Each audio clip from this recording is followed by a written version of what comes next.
আসসালামু আলাইকুম আরহামতুল্লাহ।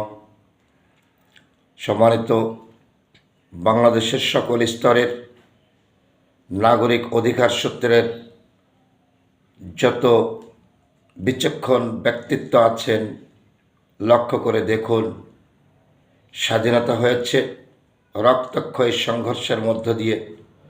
জীবন গিয়েছে, রক্ত গিয়েছে, বাড়িঘর গিয়েছে, ইজ্জত সম্মান গিয়েছে, আপনজন গিয়েছে। তারপরেও এক পর্যায়ে দেশ স্বাধীন হয়েছে। 9টি মাস ছিল না চোখে ঘুম, ছিল না কারো নিরাপত্তার নিশ্চয়তা, ছিল না কে কোথায় আছে তথ্য খোঁজ খবর নেওয়ার। তারপরেও আজকে আমরা বিশ্ব মানচিত্রে দাবি করি আমরা স্বাধীন বাংলাদেশের নাগরিক। পৃথিবীর মানচিত্রে আমাদের পরিচয় কম নেই, যথেষ্ট পরিচয় আছে বাংলাদেশের।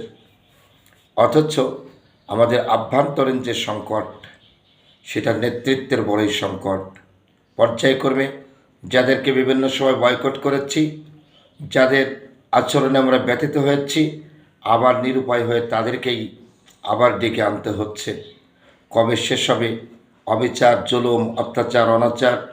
কবে হবে জনতার সাথে, জনগণের সাথে সৌহার্দ্যপূর্ণ সম্পর্ক বিনিময়ের মধ্য দিয়ে ইনসাফ এবং প্রত্যেক ব্যক্তির ন্যায্য অধিকার বুঝে দেওয়ার দায়িত্ব?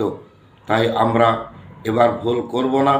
আমরা জেনে বুঝে যাচাই বাছাই করে ব্যক্তি নির্ধারণ করে নেব, যার মাধ্যমে আমাদের আগামীর চলা দেশের সকল সম্পদ আমানত রক্ষা হয়।